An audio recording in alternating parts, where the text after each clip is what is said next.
Hello, and welcome back to the deep dive. I want to start today with a specific feeling.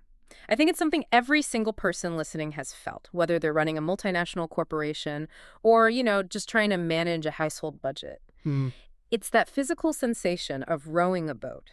You are sweating, your muscles are burning, you are putting absolutely everything you have into every single stroke. You're giving it 110%. Exactly. And then you look up, wipe the sweat off your forehead, and you realize the boat is just spinning in a circle. Or, and this is maybe even more terrifying, you realize that while you're rowing north with all your might, everyone else in the boat is rowing southeast. Yes, that's it exactly. It's that universal frustration of effort without progress. It's the disconnect between I am working so hard and why on earth aren't we getting anywhere, right?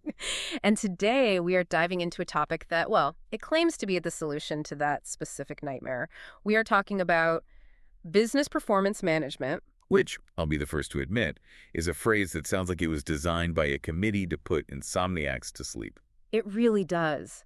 I have to be honest, when I saw the research stack for this week, I saw business performance management, and my brain immediately went to, okay, get ready for an hour of spreadsheets, acronyms, and people in suits pointing at pie charts. Yeah, the corporate speak. I was ready to be bored, but, and I really want the listener to hear me on this, I was completely 100% wrong. I'm glad to hear you say that because usually, when people hear performance management, their minds go straight to their annual review. Oh, yeah. They think of some horrible form they have to fill out where they rate themselves a 4 out of 5 on synergy and just hope they get a 2% raise. Right, the bureaucratic hoop jumping. It feels like a chore. But as I got into this research, especially the stuff we're going to talk about later, the stuff about the philosophy of performance, I realized this isn't about bureaucracy at all. It's about, it's like the nervous system of an organization. That's a good way to put it. It's about psychology. Honestly, at times, it felt more like we were reading a treatise on human nature than a business manual. Well, that's because at its core, a business is just people. It's just a collection of humans trying to do something together. And if you don't understand how to align human behavior with a big, abstract goal, you don't really have a business. What do you have? You just have a group of people in a room, confusing each other. So that is our mission today. We are going to strip away the corporate speak, and believe me, there is a lot of it, to figure out how organizations actually measure success, why they almost always fail at it, and the deep, almost existential reasons why we all get stuck. And I think we have to start with the alphabet soup. Oh, we have to. It's like a prerequisite. Because the business world seems to have a fetish for 3-letter acronyms. It's unavoidable. I think it's a mechanism of gatekeeping, honestly. If you confuse people with enough acronyms, they have to hire you, the consultant, to explain them. That is a very cynical take, and I absolutely love it. So, okay, in the research, I'm seeing BPM, I'm seeing CPM, and I'm seeing EPM, and they seem to be used almost interchangeably. Help us out here. Are these different beasts, or is this just branding? For all intents and purposes, for the person listening to this, they are the same beast wearing different hats. Okay. BPM is business performance management. CPM is corporate performance management. EPM is enterprise performance management. It's all the same idea. So why the different names then? Is it just, like you said, consultants trying to sell a new thing every few years? That's a huge part of it, yes. But it also depends on who is doing the talking. The source material points out that the industry analysts, the people who write the reports and the software vendors, they can't even agree on a standard term. So Gartner might call it one thing to differentiate their report from, say, IDC, who calls it something else entirely. But if you strip away the label, the function is identical. And what is that function? If we boil it down to its absolute essence, what is it? Alignment. That is the one word you need to remember from all of this. Alignment. It is a set of processes, and yes, analytical tools designed to ensure that the strategy actually connects to the execution. Strategy connects to execution. That sounds great on a PowerPoint slide, but let's make it more visceral.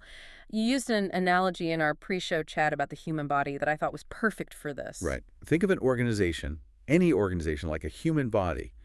The brain is the strategy, the C-suite. The brain says, I see a cup of coffee over there. I want to drink it. That's the goal, the mission statement. Exactly. We will be the leading consumer of coffee in this room. I can get behind that mission. Now, for that coffee to actually reach your mouth, the brain has to send a signal, right? It goes through the nervous system, down the spine to the arm, to the hand. Okay. The hand has to extend. It has to grasp the cup with just the right amount of pressure, not too loose so you drop it, not too tight so you crush it, then lift it and bring it to the mouth. And BPM is the nervous system in this analogy. BPM is the nervous system. If you have some kind of neurological disorder, the brain might be screaming, pick up the cup, but the hand might just spasm, or the hand might not move at all. Or, and we've all seen this in companies, the hand might just punch the cup right off the table. I feel like I have worked for several companies where the hand is definitely punching the cup off the table on a daily basis. We all have. And that's the thing. Most companies have a perfectly fine brain. They have a strategy. They know what they want to do. We want to increase sales. We want to have happy customers. It's not rocket science. Right. The goals are usually pretty clear. The problem is the nervous system is shot. The signal isn't getting to the hand. The hand, which is the employees sitting at their desk on a Tuesday morning, doesn't know what the brain wants. Or, and this is key, they are incentivized to do something else entirely. So BPM isn't just about checking the numbers at the end of the quarter. It's the actual wiring that connects the intention to the action. Precisely. And the source material highlights that this isn't a passive thing. It's very active. It involves setting standards. That's telling the hand, this is what grasping the cup looks like. It involves timely feedback. That's telling the hand, hey, you're missing a bit to the left. And the rewards, I assume? And it involves rewards, giving the hand a little dopamine hit when it finally gets the coffee. That clarity is what really struck me. The text says it explicitly outlines the role of each individual. But let's be real for a second. In my experience, and I bet in the experience of a lot of our listeners, that explicit outline usually feels like a cage. It feels like micromanagement. So how would you distinguish between good, healthy alignment and just standing over someone's shoulder, breathing heavily? That is the million-dollar question, isn't it? And it's where most, and I mean most, implementations of this stuff fail completely. Because if BPM is just about compliance, just checking boxes to say you did the thing, it's worthless. Yeah. It's actually worse than worthless. It's destructive to morale. True BPM is about clarity of expectation, not micromanagement of method. Okay, give me an example. What's the difference? Okay. Micromanagement is, I want you to make exactly 50 cold calls using this exact script between 9 a.m. and 11 a.m., and you must log them in this specific color-coded spreadsheet. Ugh, that's soul-crushing. That's treating the human like a robot. Exactly. It's focusing on the activity. Now, alignment, good alignment is, our big goal is to increase market share in this region by 10%. Your role in that big picture is to generate new, qualified leads. How you do that is largely up to your skill and creativity, but we will measure the outcome, the number of qualified leads, and we'll give you feedback on whether you're on track to help us hit that target. Ah, okay. So one focuses on the motion, the other focuses on the result, and crucially, the connection to the big picture. Exactly. But, and here is the big pivot, the thing that really surprised me, even if you have clear goals, and even if you have a good feedback loop, things still go wrong all of the time. And this is where the research took a turn that I honestly did not expect. Yes, this was my favorite part of the source material. I was turning the page expecting to see a breakdown of, I don't know, EBITDA or some other financial metric, and suddenly I'm reading about ontology and worldviews. Wow. It felt like we stumbled out of the business school and into a philosophy lecture. We did. We absolutely did. We stumbled into the work of Werner Erhard, Michael C. Jensen, and their colleagues. And I think this is the most critical part of our entire deep dive today, because they argue that the standard way we look at performance, that mechanical cause and effect model, is fundamentally flawed. Flawed is a polite way of putting it. They basically say we are all looking at the world through a keyhole and completely missing the entire door. That's a perfect way to describe it. So let's break this down. Usually, if performance is bad, if sales are down, what's the first thing we do? We look for a mechanical cause, a linear cause. We say, oh, the price must be too high, or the salespeople are lazy, or our marketing slogan wasn't catchy enough. It's very simple. A causes B. But Eckhart and Jensen say there is a hidden source of performance that this kind of analysis can't even touch. They call it ontological constraints. Now, ontology is a big $10 word. Can we unpack that for a minute? We have to. Ontology is the philosophical study of the nature of being, of reality, what is real. Okay. So what Erhard and Jensen are saying is that a person's worldview, the filter, the lens through which they see reality itself, acts as a constraint, like a governor on an engine. on what is even possible for them to do. Okay, that sounds really deep, but I need to ground this. Because right now it sounds like we need to start burning sage in the conference room to improve quarterly numbers. How does a worldview actually stop someone from doing their job? All right, let's construct a scenario. Let's say you have a mid-level manager named Steve. Steve is smart. He's capable. He knows the product inside and out. He knows the customers. Yeah. But his team's performance is just stagnant, flat. Okay, so the mechanical A causes B analysis would be send Steve to a management training seminar. Right. Or give Steve a better laptop. Yeah. Maybe increase Steve's bonus if he hits his targets. We'll incentivize him. We'll incentivize him. And you do all of that, and Steve's performance doesn't budge, not 1 inch. Why? Because Steve has a worldview constraint. What's his worldview? Let's say deep down, based on his past 20 years of experience in corporate America, Steve holds a worldview that says this: upper management is predatory. They don't actually care about the product or the customers. They only care about juicing the stock price to get their own bonuses. I think I know Steve. I think I am Steve on some days. Many of us are. Yeah. But look at the practical consequence of that worldview. If that is Steve's fundamental reality, how does he interpret a new strategic initiative from the top? He immediately sees it as a scam, or a trap, or just the flavor of the month. Exactly. So if his boss comes into the room all excited and says, we have this amazing new opportunity to expand into a new market, what does Steve hear? He hears, here comes another half-baked scheme to squeeze more work out of us for the same pay so the CEO can buy a new boat. Right. And so what does he do? He disengages. He does more than that, doesn't he? He doesn't just disengage. He actively, though maybe subconsciously, resists it. He complies maliciously. He does the absolute bare minimum required to not get fired. His performance is capped. Not because he lacks the skill, but because his worldview makes high performance literally impossible. You can't perform excellently in a system you believe is fundamentally corrupt or pointless. You can't. Your brain won't let you. It's a protective mechanism. Yeah. And that is so powerful because it means all the standard operating procedures and key performance indicators in the world don't matter a single bit if you haven't addressed the lens the person is looking through. Wow. Okay. And this leads directly to their second major point, which is about language. But not just the words we say out loud. They focus on the unsaid. The unsaid. This part of the research gave me chills reading it because it's just so true.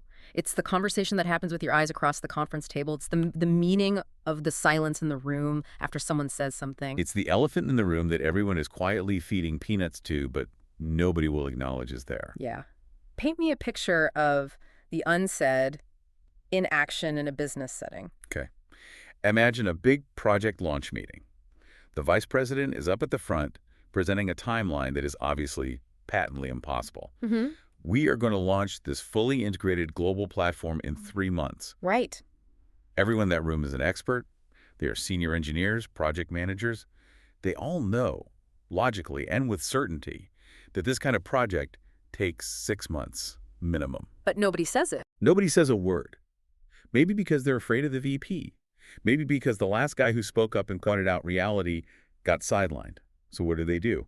They all nod. They say things like, yes, an exciting challenge. But the unsaid conversation is screaming in everyone's head. It's screaming. And that unsaid conversation is, this is going to fail. We are all going to miss this deadline. This is a death march, and we're all just pretending it isn't. And that unsaid conversation becomes the actual reality they are operating in, not the one on the PowerPoint slide. That's the critical insight. Correct. Yeah. And because their actual reality is this is a death march, how do they perform? They don't innovate, they don't take risks, they cover their asses, they document every single email so they can't be blamed when the whole thing inevitably explodes. So the unsaid drags the performance of the entire team down like a lead anchor. Yes. And so if you apply the Earhart and Jensen approach, a good manager isn't someone who just makes a better timeline on a spreadsheet. A good manager is someone who can make the unsaid said. How do you do that? It's a manager who has the courage to stop the meeting and say, hang on a second. I'm sensing some hesitation here. The energy in the room just dropped when I said 3 months. What is the conversation you guys are all having in your heads right now that you're not saying out loud? That takes an incredible amount of guts and trust. It does. But that's what real performance management is at a philosophical level. It's not about forms. It's about clearing the interference, the ontological constraints, and the unsaid toxins so that the nervous system can actually work properly. I love that. It takes it from this world of cold, hard mechanics to something more like therapeutics. It's about organizational health. It is. But we have to zoom out a little because while this absolutely applies to Scav in his cubicle, the source material made a very clear point to show that this isn't just for corporate offices and skyscrapers. No, and that's a common misconception. We hear business performance and we immediately think selling widgets for a profit. But the principles of alignment and worldview apply anywhere human beings are trying to achieve a common goal. The source brought up two really interesting examples that felt, at first, like they were from left field. Healthcare and agriculture. Right. Let's start with agriculture, specifically the research institutes in developing sectors, because that felt like such a hard pivot from talking about ontology. It seems like a pivot on the surface, but it's actually the exact same problem of alignment, just in a much more complex environment. Think about an agricultural research institute. What is their product? What is their goal? Better seeds, research papers, it's fuzzy. It's incredibly messy, right? If you are a sales company, your primary metric is profit. It's easy. It's a number. But if you are a research institute funded by the government to improve food security in a region, your metrics are, well, they're incredibly complex. The source used the phrase societal contribution. How on earth do you put societal contribution into a spreadsheet and track it weekly? You can't, not directly. And that's the challenge. Let's say your institute develops a new strain of rice that is more resistant to drought. Great. You can measure the scientific output. We publish 5 peer-reviewed papers. That's the academic metric. Okay. You can measure commercialization. We sold $1 million worth of seeds to distributors. That's the financial metric. But the real goal, the mission, is did fewer people starve? Or did local farmers' incomes stabilize over the long term? And those are lagging indicators. Those results might not show up for 5 or even 10 years. Exactly. So how do you manage the performance of a scientist today for a result that only happens in a decade? The source talks about the need for complex drivers. You can't just look at the final outcome. You have to look at leading indicators. Like what? Like collaborations. Are the scientists in the lab actually talking to the farmers in the field? Are they working with the local supply chain distributors? Are they building a system? Or are they just publishing papers in a vacuum? It also mentioned something called a smart lab bubble, which sounds like a title for a sci-fi movie. It does, doesn't it? Yeah. But it's really about the modernization of these institutes. In a so-called smart lab bubble, you are using data-driven, real-time systems. It's not just a guy with a clipboard and a notebook walking through a field anymore. Right. It's connected sensors in the soil, measuring moisture. It's real-time genomic data from the plants. It's predictive modeling for weather patterns. It's about getting faster feedback from the system.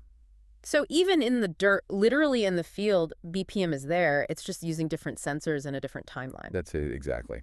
And then you have healthcare. Yeah. And the stakes there are obviously even higher. If a salesperson fails to meet their quota, the company loses a bit of money. If a hospital's performance management system fails, people die.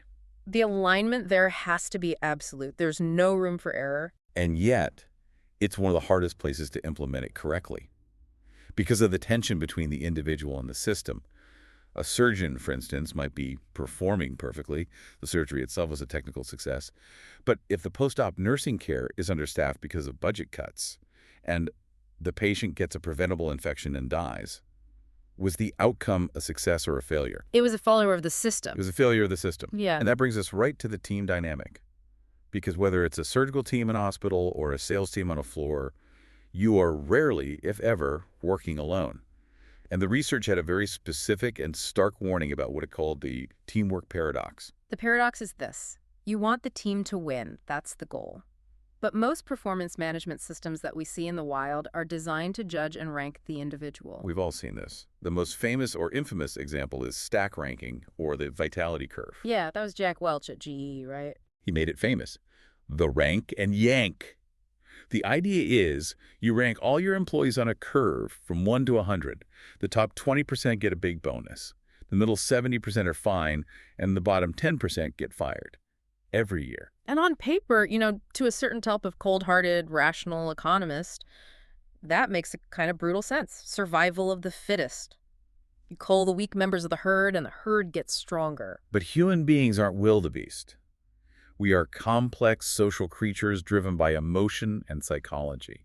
If you tell me that my survival, my ability to pay my mortgage, depends on being ranked higher than you, What is the first thing I am going to do? You're going to stop helping me immediately. Worse than that, you might actively sabotage me. Right. If I figure out a better, more efficient way to do my job, am I going to share it with you and the rest of the team? Absolutely not. That's your secret weapon. Of course not. Because if I share it, you might get better, the whole team might get better, and then you might knock me down into that bottom 10%. So the system that was designed to improve overall performance actually caps performance because it destroys the flow of information and collaboration. It creates a new ontological constraint of fear and distrust. The source material is very, very clear on this point. Effective BPM must foster teamwork, cooperation, and trust. If your metrics turn your office into the Hunger Games, you have already lost. The game is over. So how do we do it right? If we can't just fire the bottom 10%, how do we actually measure things and improve performance? The source gets into the OD perspective. That's organizational development. Right. And OD gives us a formula that is, on the surface, deceptively simple. Performance equals actual results versus desired results. Okay, simple enough. Actual versus desired. The gap, the space between those two things, is what they call the performance improvement zone. I like that branding. It sounds a lot better and more optimistic than calling it the failure gap. It is. It implies a growth mindset. It implies that the gap isn't a moral feeling, it's an opportunity. It's closable. And the Office of Personnel Management, the OPM, lays out a 5-step cycle to work within that zone and close that gap. And I want to walk through these because in my experience, most companies only do 2 of them, and they do them poorly. Carrie, hit me. What's step 1? Step 1, plan. Plan the work and set expectations. Okay, already we have a problem. Because in my experience, planning is usually just someone handing you a quota and saying, here's your number, good luck. That's not a plan. That's a wish, a hope. Real planning means setting expectations that are verified and mutually understood.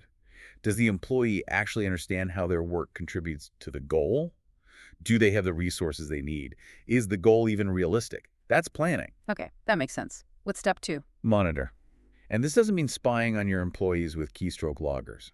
It means looking at the data continuously so you can make intelligent course corrections along the way, not just at the end of the year. Step 3. Develop.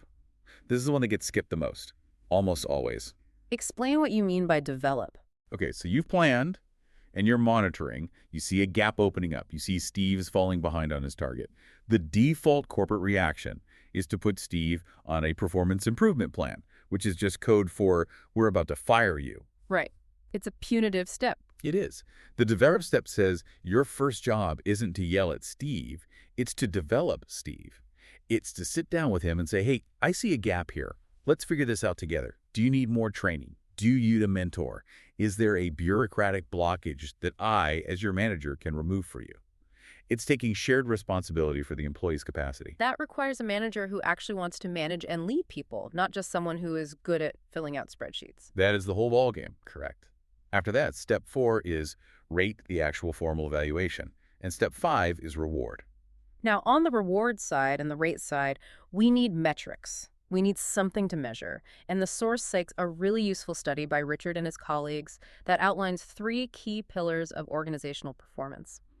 I found this helpful because usually we tend to focus on just one of them. Yes, the 3 pillars. They are financial performance, product market performance, and shareholder return. Okay, let's break this down. Financial performance is the obvious one.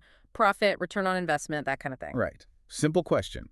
Did we make money? Product market performance is what exactly? That's your sales growth and your market share. Did we get bigger? Did we take ground from the competitor? And finally, shareholder return. That's things like total shareholder return, economic value added. Basically, did the stock go up? Do we create value for the owners? So here's my question. Why do we need to separate these 3? Aren't they all kind of the same thing? If I make a ton of money, doesn't my stock go up and my market share naturally grow? Not necessarily. And this is where bad BPM, a bad incentive structure, can absolutely destroy a company from the inside out. Wow. Imagine you are a CEO and your annual bonus is tied only to pillar number 1, financial performance, specifically this year's profit margin. Okay. My only job is to maximize profit right now. How do you do that? What are the easiest levers to pull? I cut costs to the bone. I fire the entire research and development department. I switch to cheaper, lower quality materials for our product. I stop all advertising and marketing spend. Boom. Your costs plummet. Your revenue stays the same for a few months out of inertia. Your profit margin looks absolutely amazing. You get a massive bonus. You're on the cover of a magazine. But what happens to the other two pillars? My product market performance is about to fall off a cliff because my product now sucks and nobody knows about it anyway. Right. And eventually, my shareholder return is going to crash and burn because Wall Street realizes the company has no future and no innovation in the pipeline. Exactly. You robbed Peter to pay Paul. Wow. You sacrificed the long term for the short term. A robust performance management system forces you to balance these three pillars. It creates a healthy tension. It forces the leadership to say, yes, we want to be profitable, but not at the expense of our future market share. It's a three-legged stool. If you kick out one of the legs, the whole thing falls over. That's a perfect analogy. Mm-hmm. And that leads us directly into the dark side. We've talked a lot about how this should work in a perfect world. But the research is also full of cautionary tales about how it fails in the real world. Mm. And the single biggest failure point, the one that comes up again and again, is something we touched on earlier: fairness. The fairness factor. Humans have an innate, primal, almost biological sense of fairness. You see it in toddlers sharing toys. You even see it in monkeys. There's a famous experiment where if a monkey sees another monkey get a delicious grape for doing nothing, while he gets a boring rock for doing a trick, he won't just be sad, he will get angry and will throw the rock at the researcher. I have definitely wanted to throw rocks at researchers or, bosses in the past. We all have. If employees perceive this system as fundamentally unfair, if they think the metrics are rigged, the boss just plays favorites, the goals are impossible anyway, they don't just perform poorly. They become actively disengaged. They become toxic. They try to break the system. And another trap that the source mentioned was the compliance trap. This is when BPM devolves into pure bureaucracy. It becomes a ritual devoid of meaning. I have to fill out these stupid forms by Friday, so HR doesn't send me an angry email. I feel like 90% of corporate performance reviews in America today are exactly that. It's a ritual. There's no real conversation. There's no development. It is. And the moment it becomes a ritual, it loses all of its power. The alignment is completely broken because the goal shifts from how do we improve performance to how do we complete this form as quickly as possible. The source also mentioned 360-degree feedback as being a kind of double-edged sword. It is. It's a great example of a tool that can be incredibly powerful or incredibly destructive, depending on the environment you use it in.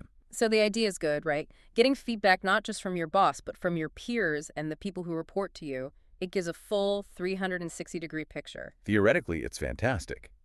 But in practice, if you have a low-trust culture, a political culture, it just becomes another weapon. I'm going to trash you in your 360 review because you didn't agree with my idea in that meeting last week. Or the opposite. I'll scratch your back if you scratch mine. It becomes a popularity contest or a tool for political maneuvering. Again, all comes back to the underlying culture. You cannot install a fancy 360 feedback software system on top of a toxic, low-trust culture and expect it to magically fix the culture. The culture will just corrupt the system. The culture will always eat the system for breakfast, every time. This brings us to the final major misconception, and it's a big one: the technology myth. Because when I hear BPM or CPM, my mind immediately pictures software. I picture a dashboard on a giant screen in a boardroom with red and green and yellow lights. And the software vendors of the world love that you picture that. They spend billions and billions of dollars on marketing to make you believe that BPM is the software, that if you just buy their product, all your problems will be solved. But the source says... What? The source says explicitly, software is not essential to the definition of business performance management. That is wild to me. It seems so counterintuitive in our tech-obsessed world. I know, but it's true. You can do world-class effective business performance management with a napkin and a good conversation. If you and I sit down and I clearly explain the goal and we agree on your role in achieving it and I give you honest, timely feedback and we trust each other, that is world-class BPM right there. And the fancy software is just a tool to help scale that conversation. Ideally, yes. In the best case, it's a tool to facilitate that. But what often happens is the software becomes a distraction. We obsess over the dashboard and we forget to have the human conversation. We confuse the map for the territory. There's an interesting historical note in there about Gartner, the big tech analyst firm, and how they changed the definition of all this back in 2017. Yes. They actually stopped using the term CPM, corporate performance management, as a formal category. They blew it up and split it into two new things: financial planning and analysis, or FP&A, and financial close. Why does that matter? It sounds like they're just splitting hairs, moving the deck chairs around. It matters because it signals a fundamental shift in thinking. It separates the looking forward from the looking backward. Okay, explain that. Financial close is accounting. It's closing the books at the end of the quarter. It's making sure everything balances. It's history. It's reporting on what happened. An FP&A. FP&A is planning. It's strategy. It's forecasting. It's the future. Ah, so they recognize that you can't drive the car if you're only looking in the rearview mirror. That's it, exactly. The whole industry shifted its focus toward planning and agility. It's not just about reporting what happened last quarter. It's about modeling what could happen next quarter and the quarter after that so you can make better decisions today. So, wow, we've been on a massive journey here. We started with that feeling of frustration, of rowing in circles. We waded through the alphabet soup of BPM, CPM, EPM. Yeah. We got unexpectedly deep into the philosophy of ontological constraints and the power of the unsaid. We looked at rice farmers and heart surgeons. We analyzed the total failure of the Hunger Games office culture, and we stripped away the myth that this is all just about software. That's a lot to take in. It is a lot. But I want to bring it back to the listener for a final takeaway. If I'm listening to this and I'm a manager or maybe just an employee who feels stuck and disengaged, after everything we've talked about, what is the one thing I should do differently tomorrow morning? I would say this. Stop looking for a mechanical fix. Stop thinking, if I just had a better spreadsheet or a new project management app, everything would be okay.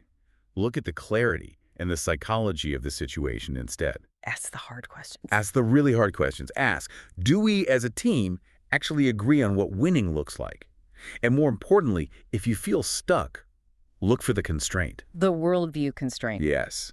If your performance is capped, don't just ask, what am I doing wrong? Ask, how am I viewing this situation? What is the story I'm telling myself about this job, this company, or my boss that is making success impossible? That brings me to the final thought I want to leave everyone with today. And it goes right back to Earhart and Jensen and their most powerful idea. They talk about the power of the unsaid.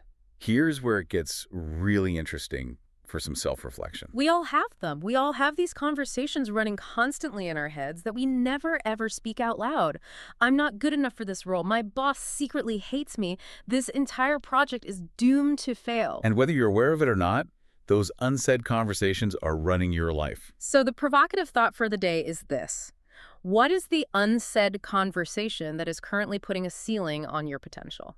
What is the one thing you aren't saying to your boss, to your partner, or maybe most importantly to yourself that is keeping your boat spinning in circles? Identify that, have the courage to speak it, and you might just find that the nervous system starts working again. Thanks for diving deep with us. We'll see you next time.